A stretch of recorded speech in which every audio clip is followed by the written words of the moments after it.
दोस्तों नमस्कार, स्वागत है आपका हमारे YouTube चैनल उद्देश्य क्लासेस 91 में। दोस्तों हम लोग यूपीएससी यानी कि संघ लोक सेवा आयोग द्वारा आयोजित पूर्व वर्षों की प्रश्नों की जो श्रृंखला देख रहे थे, उसके तहत दोस्तों हम लोगों ने हिस्ट्री को, पॉलिटी एंड गवर्नेंस, वर्ल्ड और इंडियन ज्योग्राफी को ऑलरेडी कवर कर लिया है, जिससे संबंधित वीडियोस हमारे चैनल पर ऑलरेडी अपलोडेड की जा चुकी हैं। ठीक है, तो जिन दोस्तों ने इन सब्जेक्ट को कवर ना किया हो वह उन वीडियोस से देख के अपने इस सब्जेक्ट को कवर कर सकते हैं। ठीक है दोस्तों, आज इस वीडियो में हम एक नया टॉपिक और नया सब्जेक्ट स्टार्ट करेंगे दोस्तों, वह है पर्यावरण एवं पारिस्थितिकी। ठीक है, जिससे संबंधित प्रश्न दोस्तों पूर्व वर्ष की परीक्षाओं में पूछे गए हैं और आगामी परीक्षाओं में भी पूछे जा सकते हैं। ठीक है, इंपॉर्टेंट टॉपिक है दोस्तों।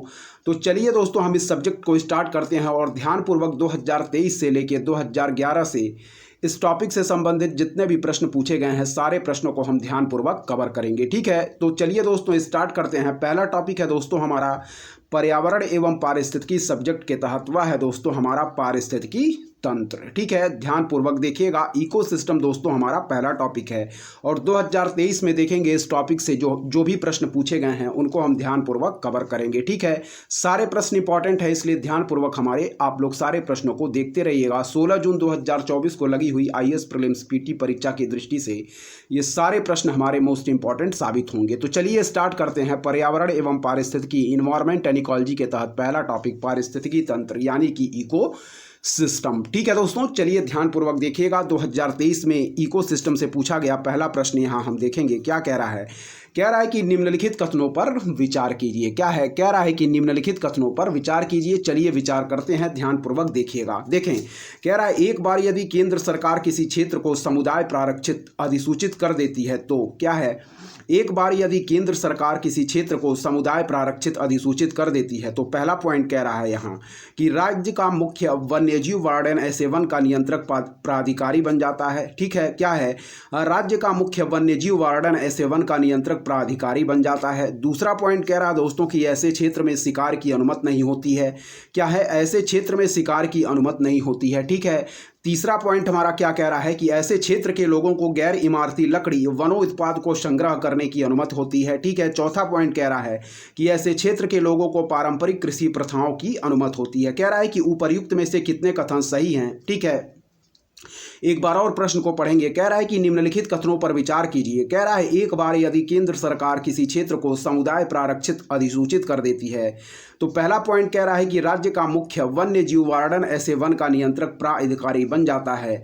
दूसरा पॉइंट कि ऐसे क्षेत्र में शिकार की अनुमति नहीं होती है। तीसरा पॉइंट दोस्तों कह रहा है, ध्यानपूर्वक देखें, ऐसे क्षेत्र के लोगों को गैर इमारती लकड़ी वनोत्पाद को संग्रह करने की अनुमति होती है। और चौथा पॉइंट कि ऐसे क्षेत्र के लोगों को पारंपरिक कृषि प्रथाओं की अनुमति होती है। ठीक है, तो इसमें कह रहा है कि उपर्युक्त में से कितने कथन सही हैं, तो सही आंसर मार्क करेंगे दोस्तों ऑप्शन सी, केवल 3 इसका बिल्कुल राइट आंसर होगा। ठीक है, ध्यानपूर्वक देखिएगा, इंपॉर्टेंट है। कह रहा है कि उपर्युक्त में से कितने कथन सही हैं, तो हम लोगों ने मार्क किया ऑप्शन सी, केवल 3। ठीक है, चलिए व्याख्या इंपॉर्टेंट है, ध्यानपूर्वक इसकी व्याख्या हम देखेंगे क्या कह रहा है दोस्तों, यहां देखिएगा। ठीक है, ध्यानपूर्वक देखें।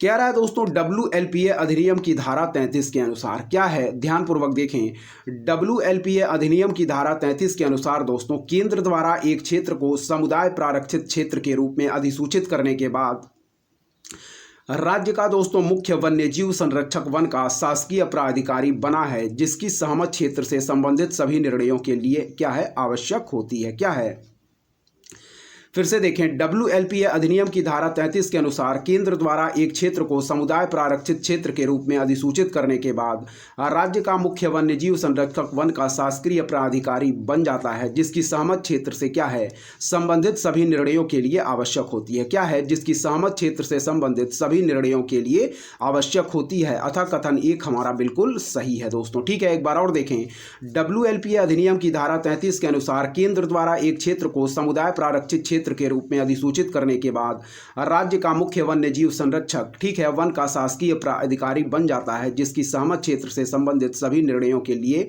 आवश्यक होती है। ठीक है, तो इस पॉइंट को याद रखें, हमारा कथन 1 जो है वह बिल्कुल सही दिया गया है। दूसरा पॉइंट देखें, कह रहा है कि एक वन को एक समुदाय प्रारक्षित घोषित करने के बाद यहां देखें, कह रहा है वहां लोगों को शिकार करने की अनुमति नहीं होती है। अतः कथन 2 हमारा क्या है, बिल्कुल सही है। क्या है, वहां लोगों को शिकार करने की अनुमति नहीं होती है। अतः कथन 2 हमारा सही है। ठीक है, तीसरा पॉइंट क्या कह रहा है, लोग गैर इमारती वनोपज एकत्र कर सकते हैं। अतः कथन 3 हमारा क्या है, सही है। क्या है, लोग गैर इमारती वनोपज एकत्र कर सकते हैं, अतः कथन 3 हमारा बिल्कुल सही है। ठीक है, फिर हमारा चौथा पॉइंट कह रहा है दोस्तों, ध्यानपूर्वक देखिएगा क्या कह रहा है चौथा पॉइंट, कि झूम खेती जैसी कृषि पद्धतियों के लिए लोगों को इसका उपयोग करने की अनुमति नहीं होती है, अतः कथन 4 हमारा सही नहीं है। एक बार और देखें, कह रहा है कि WLPA अधिनियम की धारा 33 के अनुसार केंद्र द्वारा एक क्षेत्र को समुदाय प्रारक्षित क्षेत्र के रूप में अधिसूचित करने के बाद राज्य का मुख्य वन्यजीव संरक्षक वन का शासकीय प्राधिकारी वन है, जिसकी सहमत क्षेत्र से संबंधित सभी निर्णयों के लिए क्या है दोस्तों,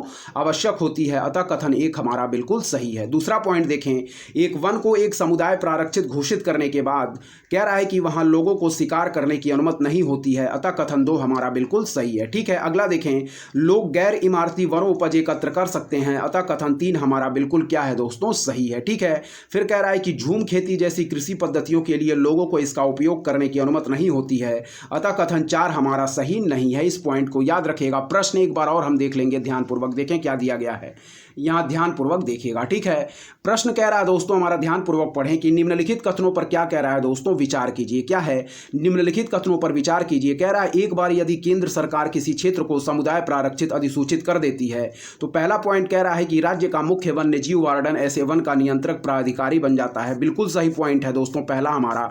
फिर से पढ़ें, राज्य का मुख्य वन्यजीव वार्डन ऐसे वन का नियंत्रक प्राधिकारी बन जाता है। बिल्कुल सही है। दूसरा पॉइंट कह रहा है ऐसे क्षेत्र में शिकार की अनुमति नहीं होती है। बिल्कुल सही है दोस्तों, ऐसे क्षेत्र में शिकार की अनुमति नहीं होती है। तीसरा पॉइंट कह रहा है कि ऐसे क्षेत्र के लोगों को गैर इमारती लकड़ी वनो उत्पाद को संग्रह करने की अनुमति होती है, तो यह भी पॉइंट हमारा बिल्कुल सही दिया गया है। और चौथा पॉइंट कह रहा है कि ऐसे क्षेत्र के लोगों को पारंपरिक कृषि प्रथाओं की अनुमति होती है, तो यह पॉइंट दोस्तों हमारा गलत दिया गया। इस पॉइंट को याद रखिएगा। ठीक है, एक बार यदि केंद्र सरकार किसी क्षेत्र को समुदाय प्रारक्षित अधिसूचित कर देती है, तो राज्य का मुख्य वन्यजीव वार्डन ऐसे वन का नियंत्रक प्राधिकारी बन जाता है। बिल्कुल सही है। ऐसे क्षेत्र में शिकार की अनुमति नहीं होती है। ठीक है, बिल्कुल सही है। ऐसे क्षेत्र के लोगों को गैर इमारती लकड़ी वनो उत्पाद को संग्रह करने की अनुमति होती है। बिल्कुल सही है दोस्तों। जबकि चौथा कह रहा है कि ऐसे क्षेत्र के लोगों को पारंपरिक कृषि प्रथाओं की अनुमति होती है, तो यह पॉइंट हमारा गलत दिया गया है। ठीक है, उपर्युक्त में से कितने कथन सही हैं, हम सही मार्क करेंगे ऑप्शन सी केवल 3। इस पॉइंट को याद रखिएगा। व्याख्या हम लोगों ने पूरी अच्छी तरीके से कवर कर लिया है। ठीक है, 2023 में इकोसिस्टम टॉपिक से पूछे गए अगले प्रश्न की तरफ हम बढ़ेंगे दोस्तों। देखेंगे अगला प्रश्न हमारा क्या कह रहा है, ध्यानपूर्वक देखिएगा। ठीक है, कह रहा है दोस्तों हमारा कि निम्नलिखित कथनों पर क्या कीजिए, विचार कीजिए। ठीक है, निम्नलिखित कथनों पर विचार कीजिए। कथन और कारण का प्रश्न है। देखेंगे कथन 1 कह रहा है दोस्तों कि शिशुधानी स्तनी यानी कि मार्सुपियल प्राकृतिक रूप से क्या है, भारत में नहीं होते हैं। क्या है, फिर से देखें, कह रहा है शिशुधानी स्तनी यानी कि दोस्तों मार्सुपियल प्राकृतिक रूप से भारत में नहीं होते हैं। ठीक है, कथन 2 कह रहा है कि शिशुधानी स्तनी यानी कि मार्सुपियल केवल परभक्षी रहित पर्वतीय घास स्थलों में ही क्या है दोस्तों, पनप सकते हैं। फिर देखिए, निम्नलिखित कथनों पर विचार कीजिए। पहला कथन कह रहा है दोस्तों कि शिशुधानी स्तनी मार्सुपियल प्राकृतिक रूप से भारत में नहीं होते हैं।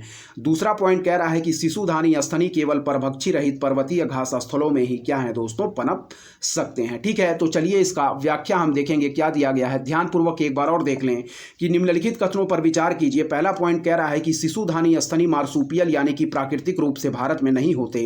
कथन 2 कह रहा है कि शिशुधानी स्तनी केवल परभक्षी रहित पर्वतीय घास स्थलों में ही पनप सकते हैं। ठीक है, चलिए इसकी व्याख्या हम ध्यानपूर्वक देखेंगे क्या दिया गया है। यहां देखें ध्यानपूर्वक। ठीक है, देखिए ध्यानपूर्वक देखिएगा दोस्तों। कह रहा है कि उपर्युक्त कथनों के बारे में निम्नलिखित में से कौन सा एक कथन सही है, तो इसमें जो सही आंसर मार्क करेंगे वह है दोस्तों हमारा, सही आंसर मार्क करेंगे दोस्तों ऑप्शन सी, यानी कि कथन 1 सही है किंतु कथन 2 हमारा क्या है दोस्तों, गलत है। क्या है, कथन 1 सही है दोस्तों किंतु कथन 2 हमारा क्या है, गलत है। इस पॉइंट को याद रखिएगा। ठीक है, व्याख्या इंपॉर्टेंट है। व्याख्या चलिए हम देखते हैं। ठीक है, व्याख्या देखिए यहां क्या दिया गया है, ध्यानपूर्वक देखिएगा।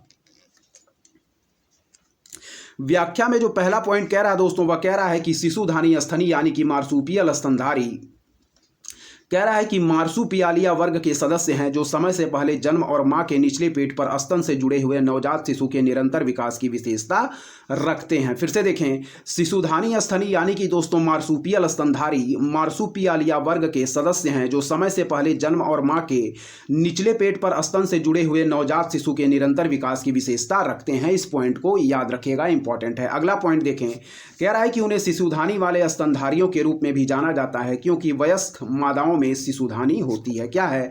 उन्हें शिशुधानी वाले स्तनधारियों के रूप में भी जाना जाता है क्योंकि वयस्क मादाओं में शिशुधानी होती है। अगला पॉइंट देखें, युवा शिशुधानी स्तनी जिन्हें जायज कहा जाता है अपना अधिकांश प्रारंभिक विकास अपनी मां के शरीर के बाहर एक थैली में करते हैं। फिर देखें, युवा शिशुधानी स्तनी जिन्हें जायज कहा जाता है अपना अधिकांश प्रारंभिक विकास अपनी मां के शरीर के बाहर एक थैली में करते हैं। ठीक है, अगला पॉइंट हम पढ़ेंगे, देखेंगे क्या कह रहा है।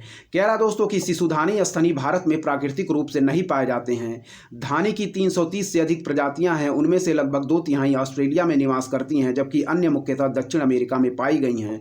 अतः कथन एक हमारा बिल्कुल सही है। फिर देखिए, शिशुधानी स्तनी भारत में प्राकृतिक रूप से नहीं पाए जाते हैं। धानी की 330 से अधिक प्रजातियां हैं, उनमें से लगभग 2/3 ऑस्ट्रेलिया में निवास करती हैं जबकि अन्य मुख्यतः दक्षिण अमेरिका में पाई गई हैं। अतः कथन एक हमारा बिल्कुल सही है। ठीक है, अगला पॉइंट देखेंगे, हालांकि शिशुधानी स्तनी विभिन्न आवासों में पनप सकते हैं जो कि न केवल परभक्षी रहित पर्वतीय घास के मैदानों में रह सकते हैं बल्कि वनीय क्षेत्रों में भी रह सकते हैं। फिर देखें, हालांकि शिशुधानी स्तनी विभिन्न आवासों में पनप सकते हैं जो कि न केवल परभक्षी रहित पर्वतीय घास के मैदानों में रह सकते हैं बल्कि वनीय क्षेत्रों में भी रह सकते हैं। इस पॉइंट को याद रखिएगा। अगला देखें, कह रहा है कि उदाहरण के लिए शिशुधानी स्तनी की कुछ आबादी वर्षा वनों, रेगिस्तानों, वुडलैंड्स और सवाना में भी पाई जाती है। अतः कथन 2 हमारा सही नहीं है। फिर देखिए, उदाहरण के लिए शिशुधानी स्तनी की कुछ आबादी वर्षा वनों, रेगिस्तानों, वुडलैंड्स और सवाना में भी पाई जाती है। अतः कथन 2 हमारा सही नहीं है। तो हम लोगों ने आंसर मार्क किया था दोस्तों विकल्प सी हम लोगों ने बिल्कुल सही आंसर मार्क किया था। ठीक है, हमारा प्रश्न क्या कह रहा था, एक बार और प्रश्न को देखेंगे ध्यानपूर्वक। यहाँ देखें क्या कह रहा है। कह रहा है कि निम्नलिखित कथनों पर विचार कीजिए। पहला कथन कह रहा था कि शिशुधानी स्तनी मार्सूपियल प्राकृतिक रूप से भारत में नहीं होते हैं, बिल्कुल सही दिया गया है। और कथन 2 कह रहा था कि शिशुधानी स्तनी केवल परभक्षी रहित पर्वतीय घास स्थलों में ही पनप सकते हैं। तो यह पॉइंट दोस्तों हमारा बिल्कुल गलत दिया है। और सही आंसर हम लोगों ने क्या मार्क किया था वह हम एक बार और देखेंगे, ध्यानपूर्वक देखें। सही आंसर हम लोगों ने मार्क किया था दोस्तों वह है ऑप्शन सी, यानी कि कथन 1 सही है किंतु कथन 2 गलत है। ठीक है, तो ध्यानपूर्वक याद रखिएगा, ऑप्शन सी हमारा बिल्कुल राइट आंसर होगा। ठीक है, हम लोग सब्जेक्ट देख रहे थे दोस्तों पर्यावरण एवं पारिस्थितिकी, और पर्यावरण एवं पारिस्थितिकी के तहत हम लोग टॉपिक देख रहे थे दोस्तों पारिस्थितिकी तंत्र, यानी कि दोस्तों इकोसिस्टम। चलिए 2023 में पूछे गए इस टॉपिक से तीसरे प्रश्न की तरफ बढ़ेंगे, देखेंगे ध्यानपूर्वक क्या पूछा गया है। यहां देखिए दोस्तों, कह रहा है कि निम्नलिखित प्राणी जात पर क्या करिए दोस्तों, विचार कीजिए। ठीक है, कह रहा है हमारा कि निम्नलिखित प्राणी जात पर क्या कीजिए दोस्तों, विचार कीजिए। ठीक है, पहला पॉइंट कह रहा है दोस्तों सिंह पुच्छी क्या है दोस्तों, मकाक। दूसरा कह रहा है दोस्तों मालाबार सिवेट। तीसरा कह रहा है दोस्तों सांभर हिरण। ठीक है, कह रहा है कि उपर्युक्त में से कितने आमतौर पर रात्रिचर हैं या सूर्यास्त के बाद अधिक सक्रिय होते हैं। ठीक है, फिर देखिए, कह रहा है कि निम्नलिखित प्राणी जात पर विचार कीजिए। ठीक है, पहला कह रहा है दोस्तों सिंह पुच्छी मकाक, दूसरा कह रहा है मालाबार सिवेट, तीसरा कह रहा है दोस्तों सांभर हिरण। कह रहा है कि उपर्युक्त में से कितने आमतौर पर रात्रिचर हैं या सूर्यास्त के बाद अधिक सक्रिय होते हैं। ठीक है, एक बार और देखें, निम्नलिखित प्राणी जात पर विचार कीजिए। पहला कह रहा है दोस्तों सिंह पुच्छी मकाक, दूसरा कह रहा है दोस्तों मालाबार सिवेट, तीसरा कह रहा है दोस्तों सांभर हिरण। कह रहा है कि उपर्युक्त में से कितने आमतौर पर रात्रिचर हैं या सूर्यास्त के बाद अधिक सक्रिय होते हैं। तो सही आंसर मार्क करेंगे दोस्तों ऑप्शन बी केवल 2।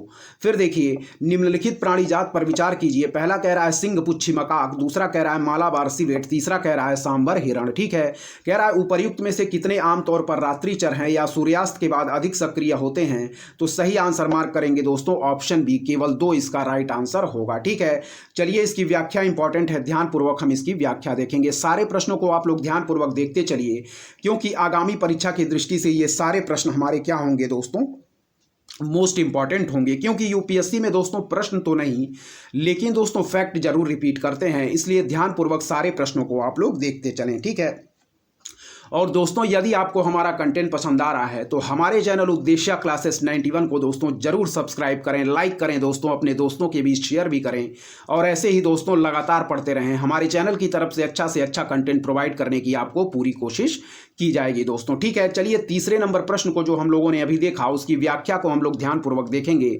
सारे प्रश्नों की व्याख्या हम देखते चलेंगे, मोस्ट इंपॉर्टेंट है आगामी परीक्षा की दृष्टि से। चलिए इसकी व्याख्या हम देखते हैं दोस्तों। चलिए दोस्तों व्याख्या इसकी हम देखेंगे, ध्यानपूर्वक देखिएगा। पहला पॉइंट क्या कह रहा है ध्यानपूर्वक देखें यहाँ। ठीक है, कह रहा दोस्तों कि सिंगपुच्छी मकाक हमारा रात्रिचर प्राणी जात नहीं है। क्या है? सिंगपुच्छी मकाक हमारा रात्रिचर प्राणी जात नहीं है।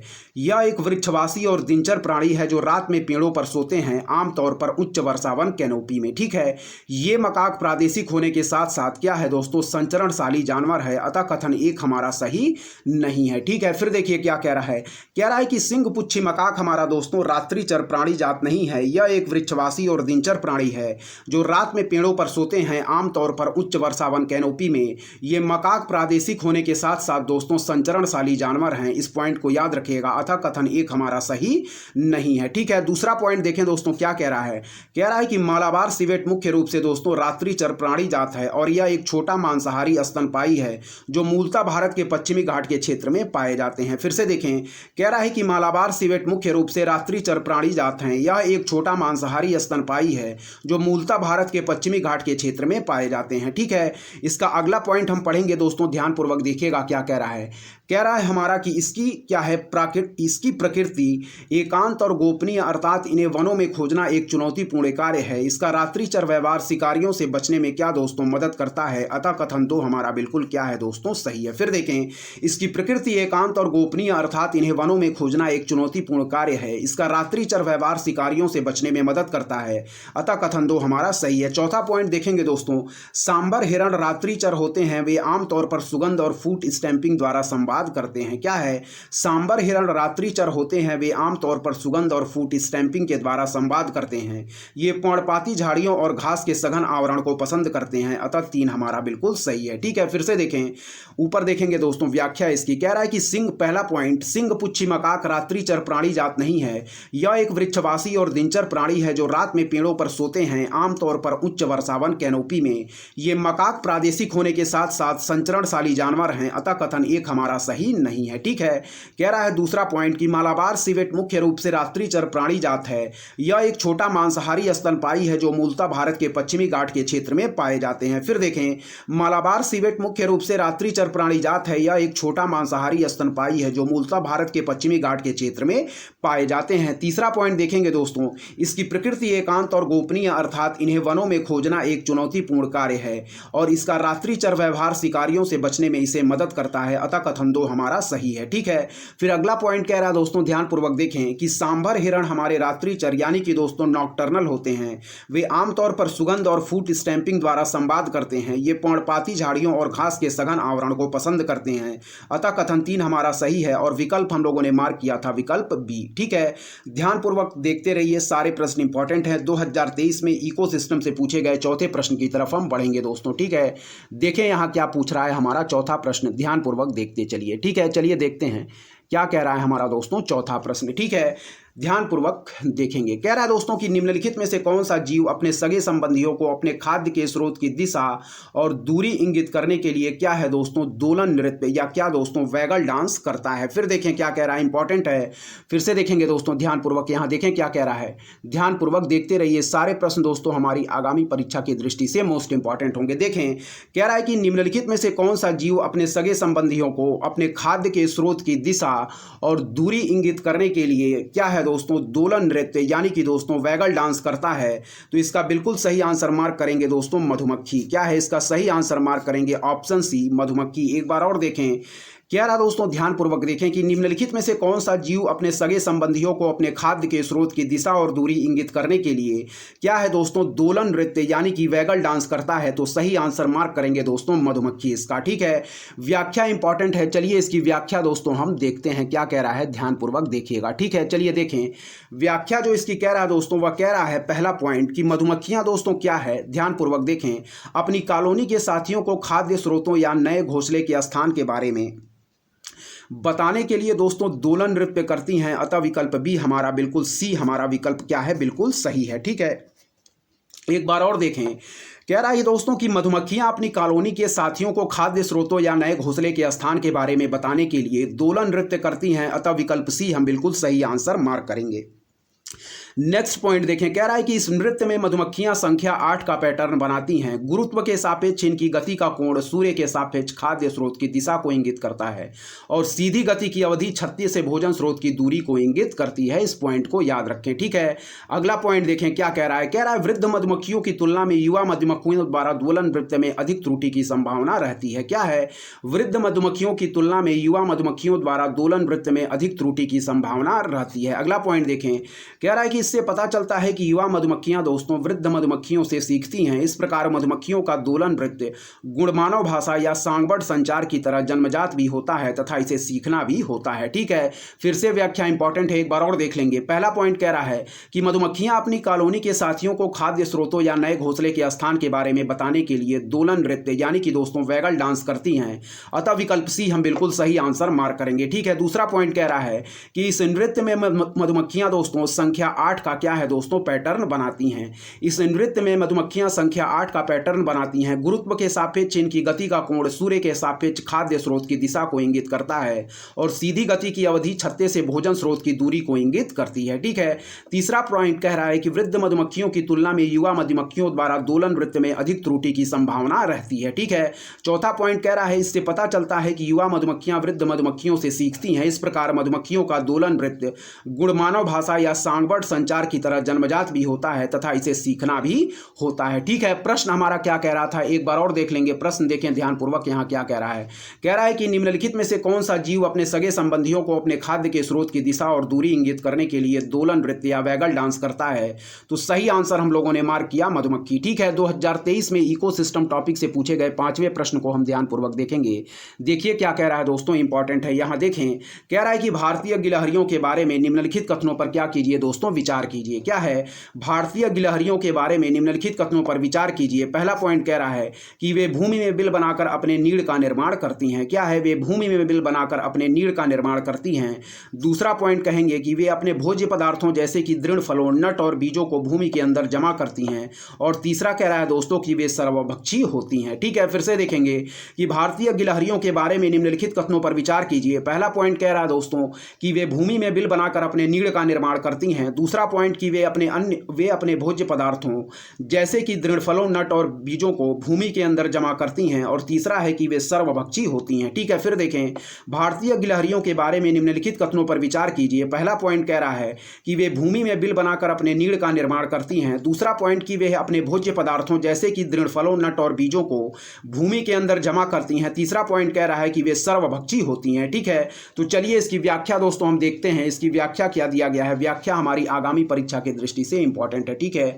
चलिए व्याख्या इसकी हम देखेंगे, ठीक है। ध्यानपूर्वक देखिएगा व्याख्या क्या कह रहा है। चलिए देखें, कह रहा दोस्तों, कह रहा है हमारा, ध्यानपूर्वक यहाँ देखें। प्रश्न जो कह रहा है वह पूछ रहा है कि उपर्युक्त में से कितने कथन सही दिए गए हैं। तो इसका बिल्कुल सही आंसर मार्क करेंगे दोस्तों। केवल एक कथन इसमें हमारा क्या है दोस्तों, सही दिया गया है, ठीक है। इसमें जो सही आंसर मार्क करेंगे ऑप्शन ए हमारा बिल्कुल राइट आंसर होगा दोस्तों, ठीक है। केवल एक हमारा कथन क्या है इसमें सही दिया गया है, ठीक है। व्याख्या इंपॉर्टेंट है। चलिए इसकी व्याख्या हम देखते हैं क्या दिया गया है, ध्यानपूर्वक देखें, ठीक है। चलिए व्याख्या इसकी हम देख लेते हैं, ध्यानपूर्वक यहाँ देखेंगे दोस्तों। कह रहा है कि हमारा जो पहला पॉइंट कह रहा है दोस्तों वह ध्यानपूर्वक देखें। कह रहा है कि भारतीय गिलहरियां पेड़ों के शीर्ष पर घोंसला बनाती हैं, अतः कथन एक हमारा सही नहीं है। क्या है? कह रहा है भारतीय गिलहरियां पेड़ों के शीर्षों पर घोंसला बनाती हैं, अतः कथन एक हमारा सही नहीं है। इस पॉइंट को याद रखें, ठीक है।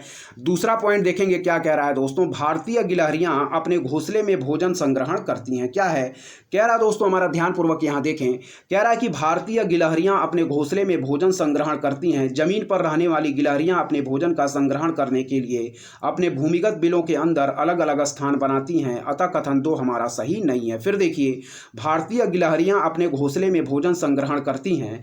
जमीन पर रहने वाली गिलहरियां अपने भोजन का संग्रहण करने के लिए अपने भूमिगत बिलों के अंदर अलग अलग स्थान बनाती हैं, अतः कथन दो हमारा सही नहीं है। तीसरा पॉइंट देखें दोस्तों, कह रहा है कि भारतीय गिलहरियां सर्वाहारी होती हैं। ये मुख्य रूप से दोस्तों मेवे और फल खाती हैं, लेकिन यह कभी कभी बीज, कीट, पक्षियों के अंडे भी खाती हैं, अतः कथन 3 हमारा बिल्कुल सही है। ठीक है, एक बार और व्याख्या देख लेंगे। पहला पॉइंट कह रहा है कि भारतीय गिलहरियां पेड़ों के शीर्ष पर घोंसला बनाती हैं, अतः कथन 1 हमारा सही नहीं है। दूसरा पॉइंट कह रहा है कि भारतीय गिलहरियां अपने घोंसले में भोजन संग्रहण करती हैं। जमीन पर रहने वाली गिलहरियां अपने भोजन का संग्रहण करने के लिए अपने भूमिगत भिलों के अंदर अलग अलग स्थान बनाती हैं, अतः कथन 2 भी हमारा सही नहीं है। तीसरा पॉइंट कह रहा है कि भारतीय गिलहरियां सर्वाहारी होती हैं, ये मुख्य रूप से मेवे और फल खाती हैं, लेकिन यह कभी कभी दोस्तों बीज कीट पक्षियों के अंडे भी खाती हैं, अतः कथन 3 हमारा बिल्कुल सही है। ध्यानपूर्वक देखिएगा, एक बार और हम प्रश्न को देखेंगे दोस्तों, क्या कह रहा था हमारा प्रश्न, ध्यानपूर्वक देखें यहाँ। ठीक है, चलिए देखें प्रश्न, देखें यहाँ क्या कह रहा था। प्रश्न कह रहा था कि भारतीय गिलहरियों के बारे में निम्नलिखित कथनों पर विचार कीजिए। तो पहला पॉइंट कह रहा है कि वे भूमि में बिल बनाकर अपने नीड़ का निर्माण करती हैं, बिल्कुल गलत दिया गया है दोस्तों।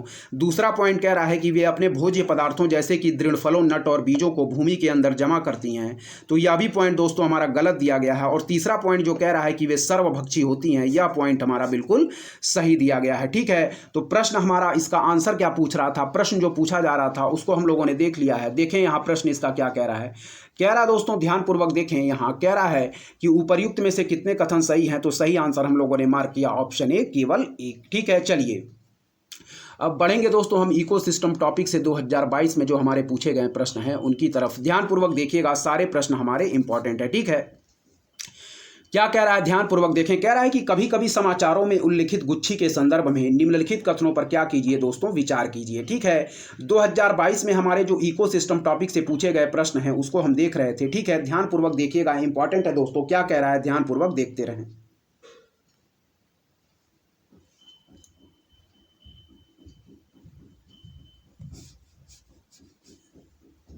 चलिए देखिए दोस्तों क्या कह रहा है, ध्यानपूर्वक देखें।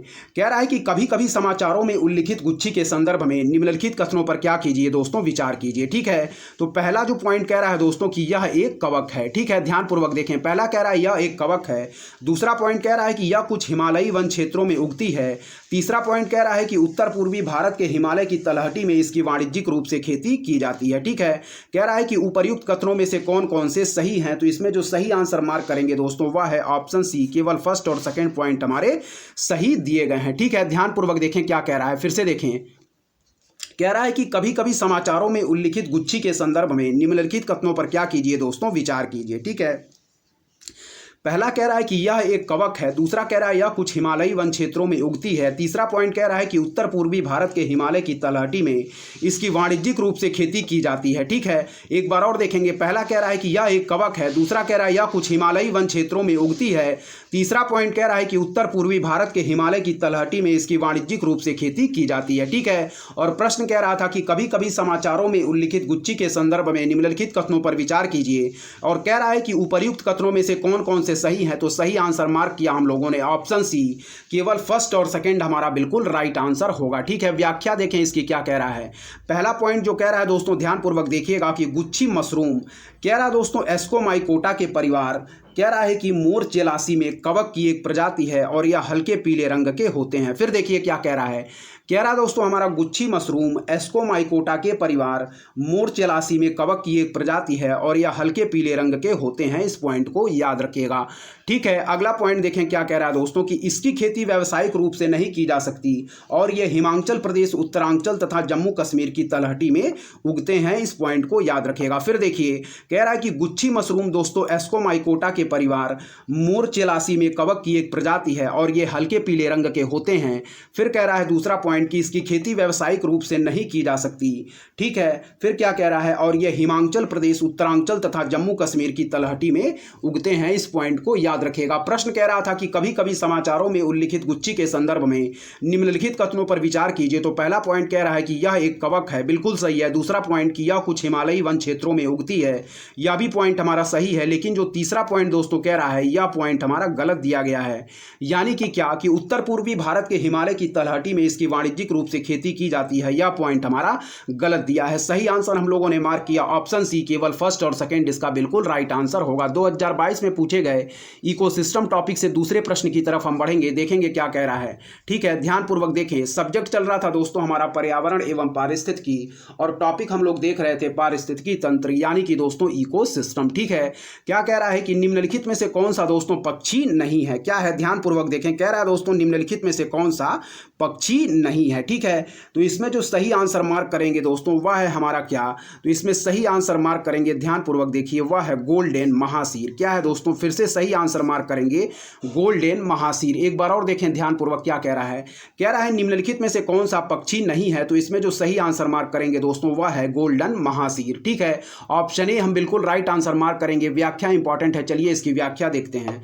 व्याख्या कह रहा है दोस्तों कि महासीर शब्द दो शब्दों से मिलकर बना है, माही मछली और शेर बाघ। क्या है, महासीर शब्द दोस्तों दो शब्दों से मिलकर बना है, माही मछली और शेर बाघ। फिर से देखें, महासीर शब्द दो शब्दों से मिलकर बना है, माही मछली और शेर बाघ। ठीक है, इसलिए इसे मछलियों के बीच बाघ भी कहा जाता है। यह एक बड़ी क्या है दोस्तों, साइप्रिनिड है और ताजे जल की स्पोर्ट मछलियों में इसे सबसे कठोर माना जाता है। क्या है, यह एक बड़ी साइप्रिनिड है और ताजे जल की स्पोर्ट मछलियों में इसे सबसे कठोर माना जाता है। यह कह रहा है कि एक वयस्क गोल्डन महासीर के शरीर का रंग पृष्ठ की तरफ सुनहरा होता है और पंख लाल पीले होते हैं। इसके अलावा बड़े सल्क और मोटे शक्तिशाली ओंठों के साथ अपेक्षाकृत लंबे बार्बल्स मुंह के सामने संवेदी। क्या है दोस्तों, ध्यान पूर्वक देखिएगा, क्या है देखिए। कह रहा दोस्तों कि महासीर शब्द दो शब्दों से मिलकर बना है, माही मछली और क्या कह रहा है दोस्तों, ध्यान पूर्वक देखें। क्या है, कह रहा है कि महासीर शब्द दो शब्दों से मिलकर बना है, माही मछली और शेर बाघ। ठीक है, इसलिए इसे मछलियों के बीच बाघ भी कहा जाता है। यह एक बड़ी क्या है, साइप्रिनिड है और ताजे जल की स्पोर्ट मछलियों में इसे सबसे कठोर माना जाता है। ठीक है, एक वयस्क गोल्डन महासीर के शरीर का रंग पृष्ठ की तरफ सुनहरा होता है और पंख लाल पीले होते हैं। ठीक है, इसके अलावा बड़े सल्क और मोटे शक्तिशाली ओंठों के साथ अपेक्षाकृत लंबे बार्बल्स, मुंह के सामने संवेदी बाल जैसे अंग इसकी क्या है दोस्तों, विशेषता है। ठीक है, एक बार और प्रश्न को देखेंगे। कह रहा है कि निम्नलिखित में से कौन सा पक्षी नहीं है, तो सही आंसर मार्क किया हम लोगों ने दोस्तों, क्या है, वह है ऑप्शन ए गोल्डन महासीर। ठीक है, इसकी व्याख्या देखेंगे। कह रहा है कि महासीर शब्द दोस्तों दो शब्दों से मिलकर बना है, माही मछली और क्या है दोस्तों, शेर बाघ। ठीक है, इसीलिए दोस्तों इसे मछलियों के बीच बाघ भी कहा जाता है। यह एक बड़ी क्या है दोस्तों, साइप्रिनिड है और ताजे जल की स्पोर्ट मछलियों में इसे सबसे कठोर माना जाता है। ठीक है, एक वयस्क गोल्डन महासीर के शरीर का रंग दोस्तों पृष्ठ की तरफ सुनहरा होता है और पंख लाल पीले होते हैं। इसके अलावा बड़े सल्क और मोटे शक्तिशाली ओठों के साथ अपेक्षाकृत लंबे बार्बल्स, मुंह के सामने संवेदी बाल जैसे अंग क्या है दोस्तों, इसकी विशेषता है। ठीक है, पहला पॉइंट हम लोगों ने देख लिया। ठीक है, प्रश्न हमारा कह रहा था कि निम्नलिखित में से कौन सा पक्षी नहीं है, तो हम लोगों ने आंसर मार्क किया गोल्डन महासीर। ठीक है, चलिए आगे के पॉइंट देखेंगे दोस्तों, हम क्या दिया गया है, ध्यान पूर्वक देखते रहिए। सारे पॉइंट हमारे जो दिए गए हैं वह आगामी परीक्षा की दृष्टि से मोस्ट इंपॉर्टेंट होंगे दोस्तों। ठीक है, चलिए देखेंगे। ठीक है, ध्यान पूर्वक देखिए क्या इसके आगे के पॉइंट दिए गए हैं। ठीक है, देखें यहाँ कह रहा दोस्तों हमारा दूसरा पॉइंट जो दिया गया है, ये देखें। कह रहा है कि महासीर जो है दोस्तों एक संवेदनशील प्रजाति है जो जिसके लिए क्या है, जल पर्यावरण में परिवर्तन को सहन करना कठिन होता है। विश्व में मौजूद महासीर की 47 प्रजातियों में से 15 प्रजातियां भारत में पाई जाती हैं। क्या है, ध्यान पूर्वक देखें। कह रहा दोस्तों कि महासीर एक संवेदनशील प्रजाति है जो क्या है, जिसके लिए जल पर्यावरण में परिवर्तन को सहन करना कठिन होता है। विश्व में मौजूद महासीर की 47 प्रजातियों में से 15 प्रजातियां भारत में पाई जाती हैं। इसीलिए हम लोगों ने सही आंसर मार्क किया था विकल्प ए। ठीक है, फिर से देखें क्या कह रहा है दोस्तों, ध्यान पूर्वक देखिए कि महासीर एक संवेदनशील प्रजाति है जो जिसके लिए जल पर्यावरण में परिवर्तन को सहन करना कठिन होता है। विश्व में मौजूद महासीर की 47 प्रजातियों में से 15 प्रजातियां भारत में पाई जाती हैं। अतः विकल्प ए हमारा बिल्कुल सही है। ठीक है, 2022 में पूछे गए तीसरे प्रश्न को हम देखेंगे। ध्यान पूर्वक देखें क्या कह रहा है। कह रहा है दोस्तों कि निम्नलिखित में से कौन से नाइट्रोजन यौगिकीकरण क्या है दोस्तों, पादप हैं। ठीक है, ध्यान पूर्वक देखिए क्या कह रहा है। यहां देखिए कह रहा है दोस्तों, ध्यान पूर्वक देखें कि निम्नलिखित में से कौन से हमारे नाइट्रोजन यौगिकीकरण क्या है दोस्तों, पादप हैं। ठीक है, पहला हमारा कह रहा है दोस्तों अल्फा अल्फा, दूसरा कह रहा है दोस्तों क्या है, चौलाई, जिसे दोस्तों हम लोग क्या एमरंथ भी कहते हैं। ठीक है, तीसरा कह रहा है दोस्तों हमारा क्या, वह देखिएगा चना यानी कि चिकपी। चौथा कह रहा है दोस्तों हमारा तिपतिया घास जिसे क्लोबर भी कहते हैं। पांचवा कह रहा है दोस्तों कुल्फा या परसेलेन और छठा कह रहा है दोस्तों पालक। ठीक है, नीचे दिए गए कूट का प्रयोग कर सही उत्तर चुनिए। तो सही आंसर दोस्तों हम लोगों ने मार्क किया ऑप्शन ए, केवल 1/3 और 4th पॉइंट हमारे बिल्कुल सही होंगे। ठीक है, फिर देखिए क्या कह रहा है। कह रहा है कि निम्नलिखित में से कौन से नाइट्रोजन यौगिकीकरण पादप हैं। तो पहला पॉइंट कह रहा है दोस्तों अल्फा अल्फा, दूसरा कह रहा है दोस्तों चौलाई एमरंथ, तीसरा कह रहा है दोस्तों चना यानी कि चिकपी, चौथा कह रहा है तिपतिया घास क्लोवर, पांचवा कह रहा है कुल्फा यानी कि परसेलेन और छठा कह रहा है दोस्तों वह है हमारा पालक। नीचे दिए गए कूट का प्रयोग कर सही उत्तर चुनिए। ऑप्शन ए हम सही आंसर मार्क करेंगे केवल 1/3 और 4th, यानी कि दोस्तों जो हमारे नाइट्रोजन यौगिकीकरण पादप हैं वह है दोस्तों हमारा अल्फा अल्फा, फिर है दोस्तों हमारा चना और फिर है दोस्तों हमारा कौन, वह है दोस्तों तिपतिया घास क्लोवर। ठीक है, याद रखिएगा। कह रहा है कि निम्नलिखित में से कौन से नाइट्रोजन यौगिकीकरण पादप हैं, तो पहला पॉइंट कह रहा है अल्फा अल्फा, बिल्कुल सही दिया गया है। तीसरा कह रहा है चना चिकपी, यह भी हमारा सही है। और चौथा कह रहा है तिपतिया घास क्लोवर, ये तीनों ही दोस्तों हमारे क्या हैं, नाइट्रोजन यौगिकीकरण पादप हैं। जबकि दोस्तों चौलाई, पालक और कुल्फा हमारे क्या हैं, ये नाइट्रोजन यौगिकीकरण पादप नहीं है। याद रखिए नाइट्रोजन यौगिकीकरण पादप कौन कौन से हैं, अल्फा अल्फा, चना चिकपी और तिपतिया घास। इस पॉइंट को याद रखिएगा। इसीलिए सही आंसर हम लोगों ने मार्क किया दोस्तों वह है ऑप्शन ए केवल 1/3 और 4th। इस पॉइंट को याद रखिएगा। तो नाइट्रोजन यौगिकीकरण पादप हैं दोस्तों अल्फा अल्फा, चना चिकपी और कौन है दोस्तों, वह है हमारा तिपतिया घास क्लोवर। ठीक है, व्याख्या इंपॉर्टेंट है। चलिए इसकी व्याख्या हम देखते हैं। सही आंसर हम लोगों ने ऑप्शन ए मार्क किया था। ठीक है, चलिए व्याख्या देखिए क्या कह रहा है। व्याख्या पहला पॉइंट कह रहा है कि नाइट्रोजन स्थिरीकरण क्या है।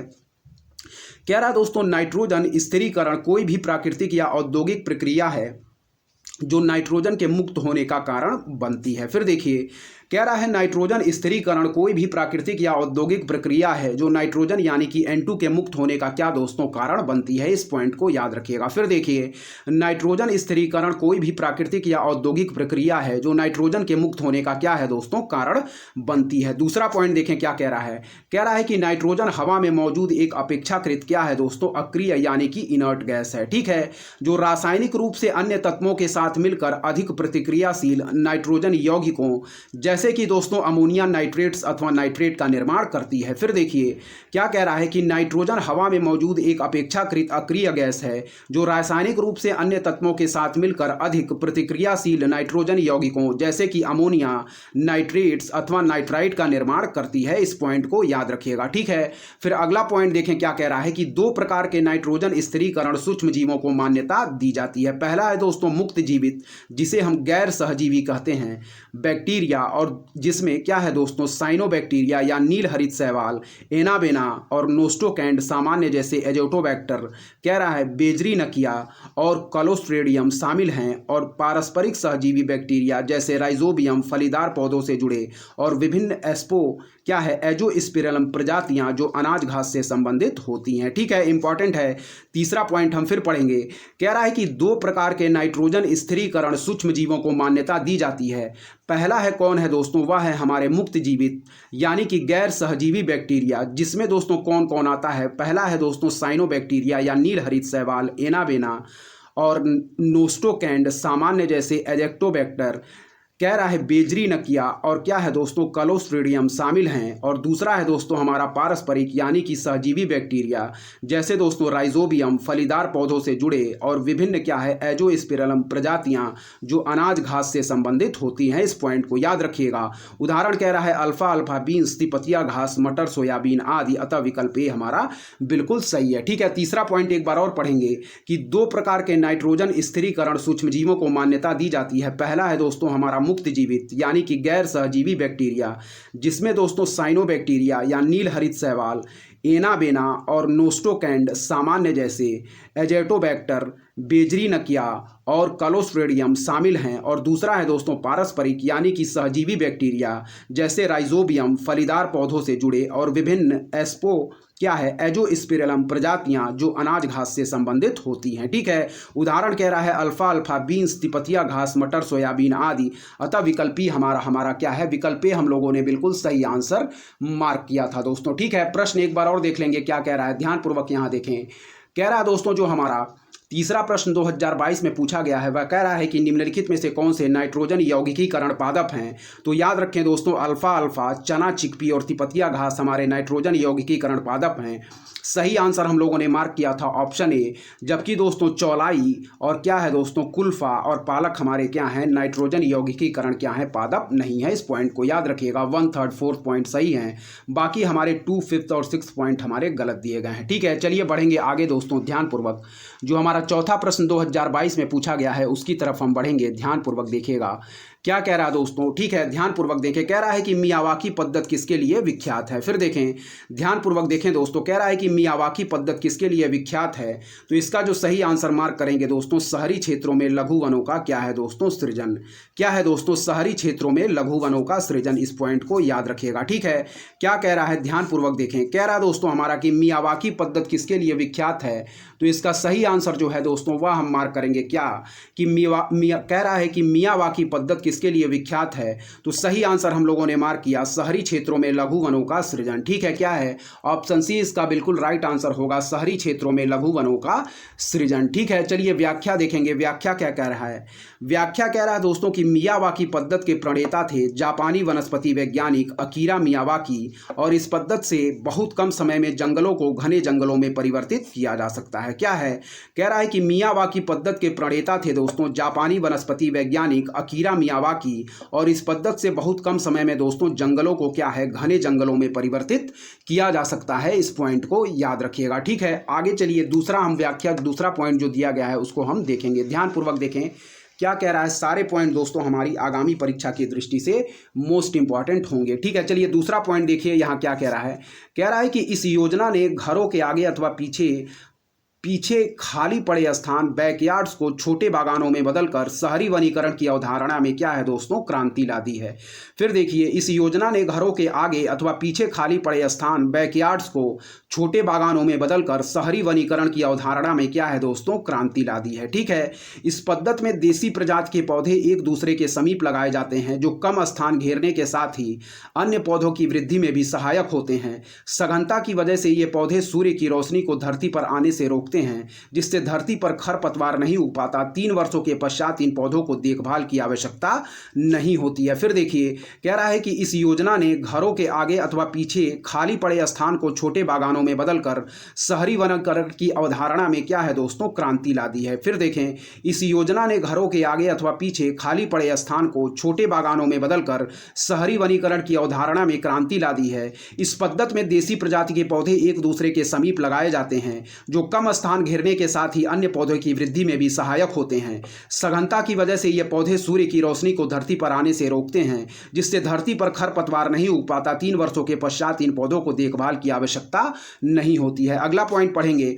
कह रहा है कि पौधों की वृद्धि दोस्तों 10 गुना तेजी से होती है, जिसके परिणाम स्वरूप वृक्षारोपण सामान्य स्थिति से 30 गुना अधिक सघन होता है।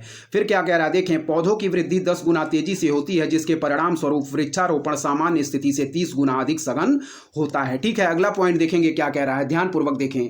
कह रहा है कि जंगलों को पारंपरिक विधि से उगने में लगभग 200 से 300 वर्षों का समय लगता है, जबकि मियावाकी पद्धति से उन्हें केवल 20 से 30 वर्षों में ही उगाया जा सकता है। एक बार और देखेंगे, जंगलों को पारंपरिक विधि से उगने में लगभग 200 से 300 वर्षों का समय लगता है, जबकि मियावाकी पद्धति से उन्हें केवल 20 से 30 वर्षों में ही उगाया जा सकता है। ठीक है, ध्यानपूर्वक देखिएगा दोस्तों क्या कह रहा है। एक बार और हम प्रश्न देख लेंगे। ध्यानपूर्वक देखें यहाँ क्या कह रहा है।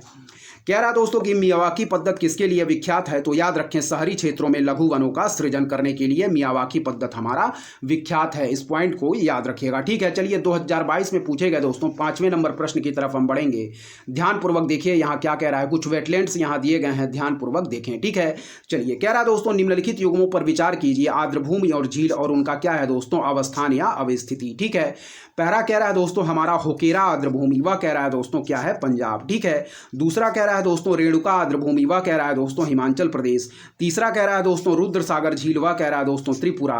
और चौथा कह रहा है दोस्तों सस्तम कोट्टा झील, और वह कह रहा है दोस्तों तमिलनाडु। ठीक है, कह रहा है उपर्युक्त युग्मों में से कितने सही सुमेलित हैं। तो इसका सही आंसर मार्क करेंगे ऑप्शन बी, केवल 2 युग्म हमारे क्या है दोस्तों, सही सुमेलित दिए गए हैं। ध्यानपूर्वक देखें क्या कह रहा है, एक बार और देखेंगे।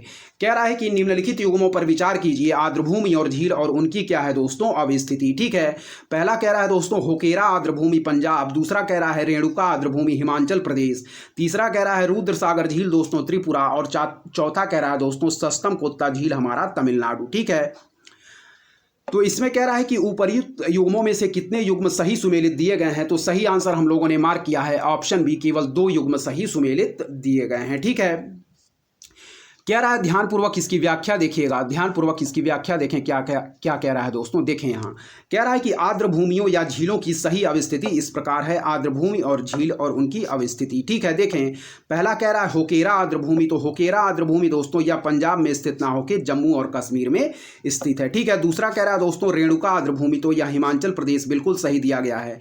तीसरा कह रहा है दोस्तों रुद्र सागर झील, तो यह त्रिपुरा हमारा बिल्कुल सही दिया गया है। चौथा कह रहा है सस्तम कोत्ता झील, तो यह केरल हमारा बिल्कुल सही दिया गया है। फिर देखिए निम्नलिखित युग्मों पर क्या कीजिए दोस्तों, विचार कीजिए। आर्द्र भूमि और झील और उनकी अवस्थिति, ठीक है। पहला कह रहा है दोस्तों होकेरा आर्द्र भूमि पंजाब, जो कि दोस्तों क्या है हमारा बिल्कुल गलत दिया गया है। याद रखें दोस्तों होकेरा आर्द्र भूमि हमारा पंजाब में स्थित ना होके दोस्तों कहाँ पे स्थित है, जम्मू और कश्मीर में। क्या है होकेरा आर्द्र भूमि पंजाब में स्थित ना होके दोस्तों जम्मू कश्मीर में स्थित है।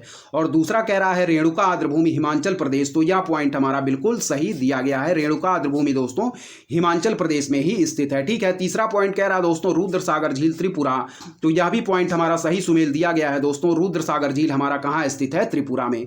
जबकि दोस्तों जो कह रहा है कि सस्तम कोत्ता झील हमारा तमिलनाडु, यह पॉइंट हमारा गलत दिया गया है। सस्तम कोट्टा झील हमारा दोस्तों क्या है, यह दोस्तों हमारा तमिलनाडु में स्थित ना होकर केरल में स्थित है। इस पॉइंट को याद रखिए, ठीक है। तो हमारे सही पॉइंट दिए गए हैं वह है दोस्तों केवल फर्स्ट और कौन से दोस्तों, केवल सेकंड और थर्ड पॉइंट सही दिए गए हैं, फर्स्ट और फोर्थ पॉइंट गलत दिए गए हैं। यानी कि दोस्तों होकेरा आर्द्र भूमि हमारा पंजाब में स्थित ना होकर दोस्तों कहाँ, जम्मू कश्मीर में स्थित होगा। और सस्तम कोत्ता झील तमिलनाडु में स्थित ना होकर दोस्तों केरल में स्थित होगा। इस पॉइंट को याद रखिएगा। जबकि रेणुका आर्द्र भूमि कह रहा है दोस्तों हिमाचल प्रदेश, बिल्कुल सही है। रुद्र सागर झील कह रहा है दोस्तों त्रिपुरा, यह भी हमारा बिल्कुल सही है। होकेरा आर्द्र भूमि जम्मू कश्मीर, सस्तम कोत्ता झील हो जाएगा दोस्तों केरल। प्रश्न कह रहा था कि उपर्युक्त युग्मों में से कितने सही सुमेलित हैं, तो हम लोगों ने सही आंसर मार्क किया, वह है केवल 2 युग्म, ठीक है। इस पॉइंट को याद रखिए और व्याख्या नीचे देख लीजिए।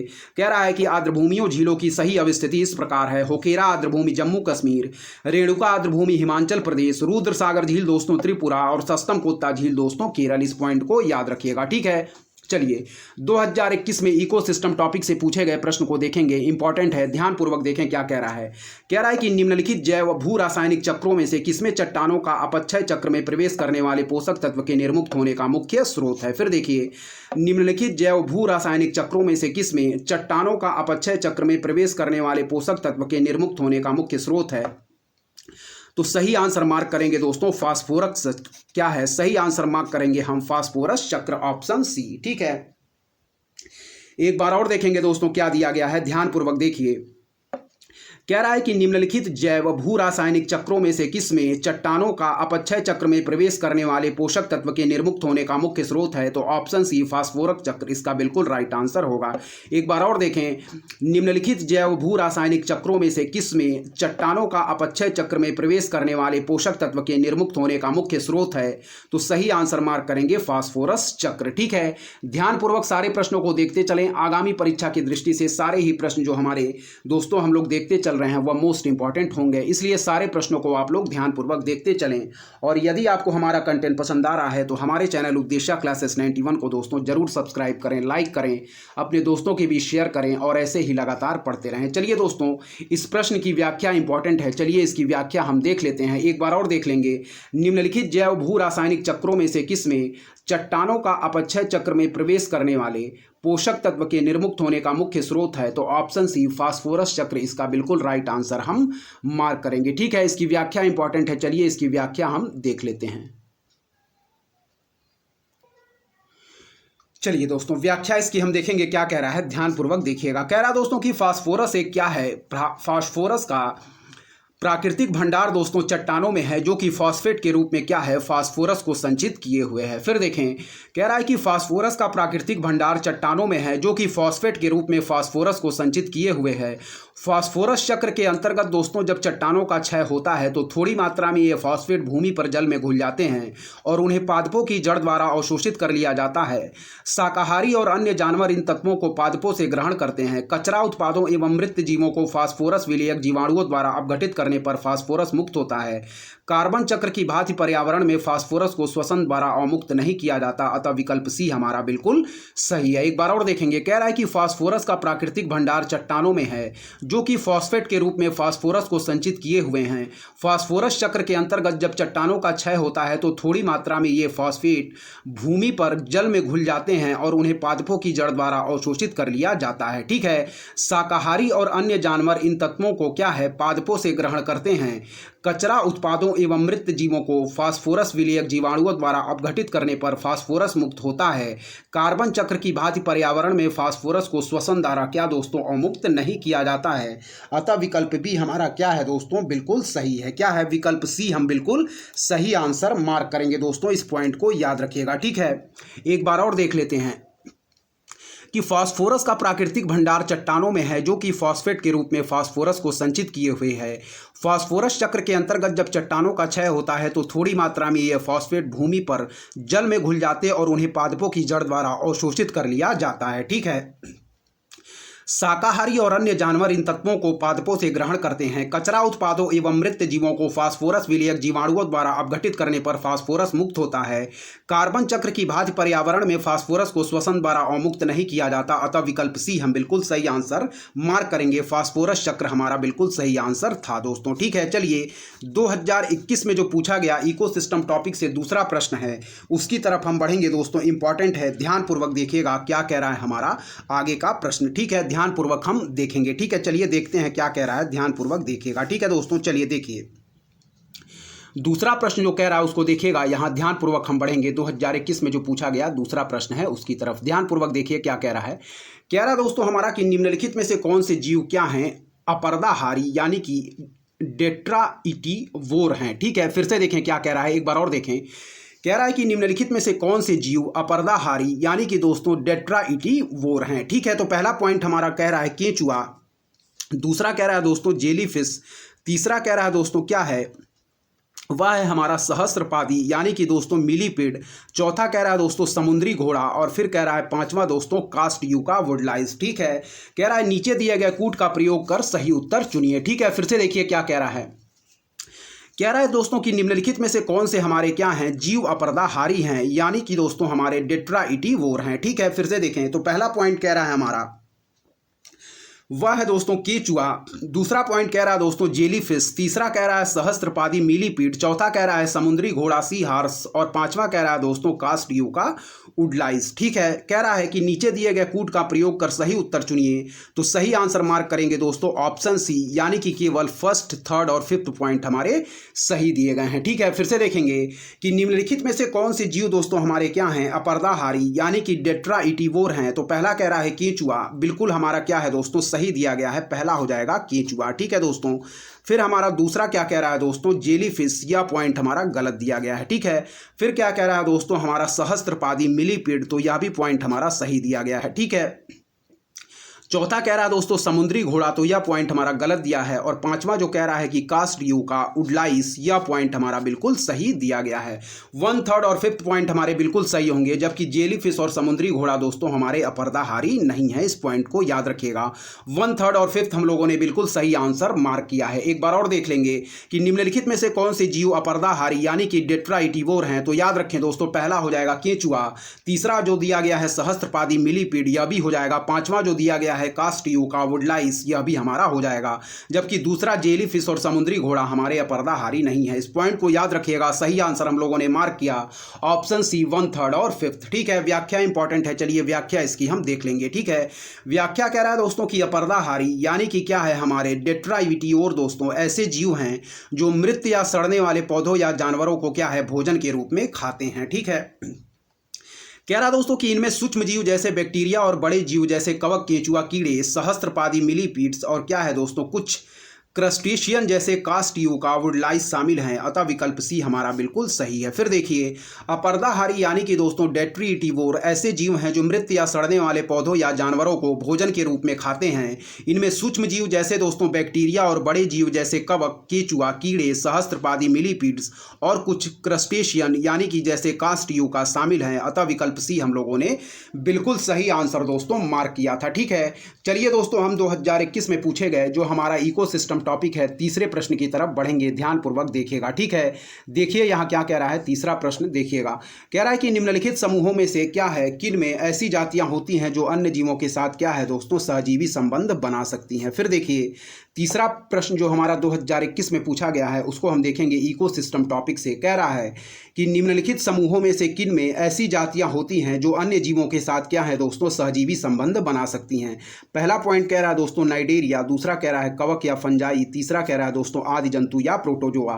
कह रहा है नीचे दिए गए कूट का प्रयोग कर सही उत्तर चुनिए। तो सही आंसर मार्क करेंगे दोस्तों ऑप्शन डी, फर्स्ट, सेकेंड और थर्ड। क्या है फिर से देखिए, कह रहा दोस्तों ध्यानपूर्वक देखिएगा कि निम्नलिखित समूहों में से किन में ऐसी जातियां होती हैं जो अन्य जीवों के साथ क्या है दोस्तों, सहजीवी संबंध बना सकती हैं। फिर देखिए निम्नलिखित समूहों में से किन में ऐसी जातियां होती हैं जो अन्य जीवों के साथ सहजीवी संबंध बना सकती हैं। पहला है नाइडेरिया, दूसरा है कवक फंजाई, तीसरा है आदि जंतु या प्रोटोजोआ। एक बार और देखें, निम्नलिखित समूहों में से किन में ऐसी जातियां होती हैं जो अन्य जीवों के साथ सहजीवी संबंध बना सकती हैं। तो पहला है दोस्तों नाइडेरिया, दूसरा है कवक या फंजाई और तीसरा है दोस्तों आदि जंतु या प्रोटोजोआ। तो सही आंसर हम लोगों ने मार्क किया ऑप्शन डी, फर्स्ट, सेकेंड और थर्ड, तीनों ही पॉइंट हमारे सही दिए गए हैं। इसकी व्याख्या इंपॉर्टेंट है, चलिए व्याख्या देखते हैं क्या कह रहा है, ध्यानपूर्वक देखिएगा। ठीक है, कह रहा है दोस्तों सहजीवी संबंध यानी कि दोस्तों सिम्बायोटिक रिलेशनशिप की बात यहाँ की जा रही है। ठीक है, कह रहा है दो प्राणियों में परस्पर लाभजनक क्या है दोस्तों, आंतरिक साझेदारी है। फिर देखिए सहजीवी संबंध यानी कि दोस्तों सिम्बायोटिक रिलेशनशिप दो प्राणियों में परस्पर दोस्तों लाभजनक आंतरिक साझेदारी है और यह सहभागिता दो पौधों या दो जंतुओं के बीच या पौधे और जंतु के पारस्परिक संबंध में हो सकती है। फिर देखिए सहजीवी संबंध यानी कि दोस्तों सिम्बायोटिक रिलेशनशिप दो प्राणियों में परस्पर लाभजनक आंतरिक साझेदारी है और यह सहभागिता दोस्तों दो पौधों या दो जंतुओं के बीच या पौधों और जंतु के पारस्परिक संबंध में हो सकती है। कह रहा है कि अधिकांश कवक यानी कि दोस्तों फंजाई हमारे क्या होते हैं, परपोषित होते हैं।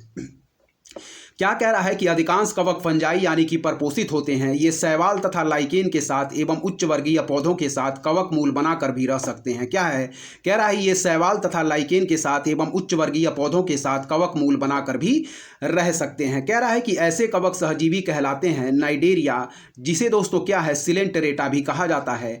इनमें दोस्तों मूंगा, हाइड्रा, जेलीफिश, समुद्री एनीमोन आदि शामिल हैं। कह रहा है नाइडेरिया और शैवाल के बीच सहजीवी संबंध पाया जाता है। साथ ही दीमक का प्रोटोजोआ के साथ सहजीवी संबंध होता है जो इस कीट की आंत में रहते हैं। ठीक है, दीमक अपना भोजन दोस्तों सेल्यूलोज के रूप में, फिर से देखें कह रहा है दोस्तों हमारा ध्यानपूर्वक देखिएगा कि सहजीवी संबंध यानी कि दोस्तों सिम्बायोटिक रिलेशनशिप दो प्राणियों में परस्पर लाभजनक आंतरिक साझेदारी है। यह सहभागिता दो पौधों या दो जंतुओं के बीच या पौधों और जंतु के पारस्परिक संबंध में हो सकती है। अधिकांश कवक फंजाई परपोषित होते हैं और ये शैवाल तथा लाइकेन के साथ एवं उच्च वर्गीय पौधों के साथ कवक मूल बनाकर भी रह सकते हैं। ठीक है, ऐसे कवक सहजीवी कहलाते हैं। कह रहा है कि नाइडेरिया जिसे सिलेंटरेटा भी कहा जाता है, इनमें मूंगा, हाइड्रा, जेलीफिश, समुद्री एनीमोन आदि शामिल हैं। कह रहा है कि नाइडेरिया और शैवाल के बीच सहजीवी संबंध पाया जाता है।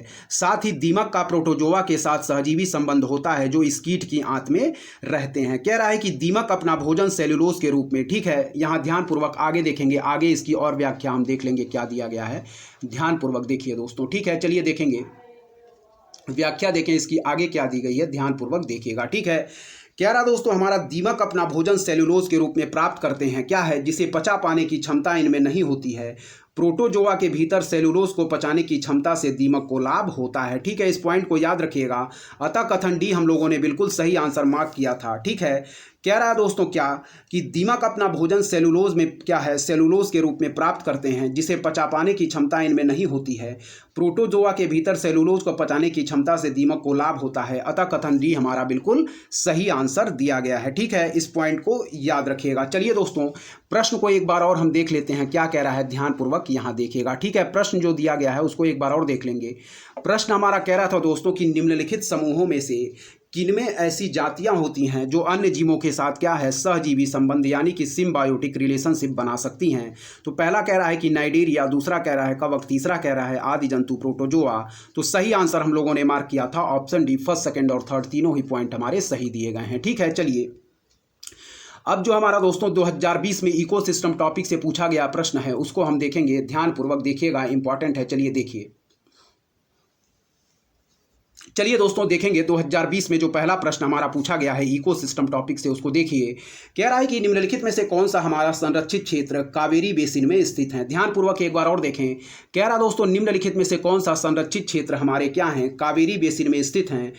पहला कह रहा है दोस्तों नागरहोल राष्ट्रीय उद्यान, दूसरा कह रहा है पापीकोंडा राष्ट्रीय उद्यान, तीसरा कह रहा है सत्यमंगलम बाघ आरक्षित क्षेत्र, चौथा कह रहा है वायनाड वन्यजीव अभ्यारण्य। कह रहा है नीचे दिए गए कूट का प्रयोग कर सही उत्तर चुनिए। तो इसमें सही आंसर मार्क करेंगे दोस्तों ऑप्शन सी 1/3 और 4th। क्या है फिर देखिए।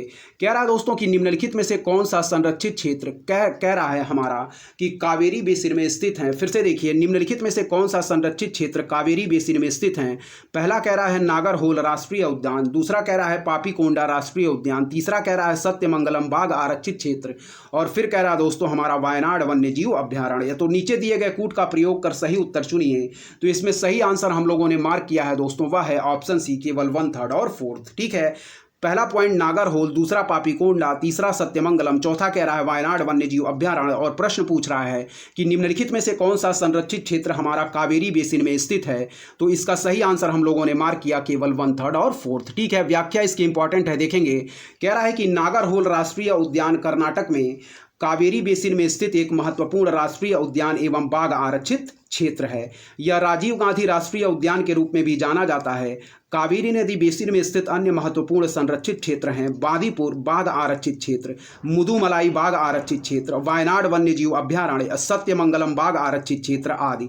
पापीकोंडा राष्ट्रीय उद्यान आंध्र प्रदेश के पूर्वी और पश्चिमी गोदावरी जिलों एवं तेलंगाना के खम्मम जिले में फैला है। यह गोदावरी नदी बेसिन के अंतर्गत आता है, अतः विकल्प सी हमारा बिल्कुल सही है। ठीक है। एक बार और पढ़ लेंगे। नागरहोल राष्ट्रीय उद्यान कर्नाटक में कावेरी बेसिन में स्थित एक महत्वपूर्ण राष्ट्रीय उद्यान एवं बाघ आरक्षित क्षेत्र है। यह राजीव गांधी राष्ट्रीय उद्यान के रूप में भी जाना जाता है। कावेरी नदी बेसिन में स्थित अन्य महत्वपूर्ण संरक्षित क्षेत्र हैं बांदीपुर बाघ आरक्षित क्षेत्र, मुदुमलाई बाघ आरक्षित क्षेत्र, वायनाड वन्यजीव अभ्यारण्य, सत्यमंगलम बाघ आरक्षित क्षेत्र आदि। पापीकोंडा राष्ट्रीय उद्यान आंध्र प्रदेश के पूर्वी और पश्चिमी गोदावरी जिलों एवं तेलंगाना के खम्मम जिले में फैला है। यह गोदावरी नदी बेसिन के अंतर्गत आता है, अतः विकल्प सी हम लोगों ने बिल्कुल सही आंसर मार्क किया है। ठीक है। तो इस वीडियो में दोस्तों यहीं तक रखते हैं। इसके बाकी बचे हुए पार्ट को हम लोग अगले वीडियो में कवर करेंगे। तब तक के लिए दोस्तों लगातार पढ़ते रहिए। हमारे चैनल उद्देश्य क्लासेस 91 को जरूर सब्सक्राइब करें। तब तक के लिए दोस्तों धन्यवाद। जय हिंद, जय भारत।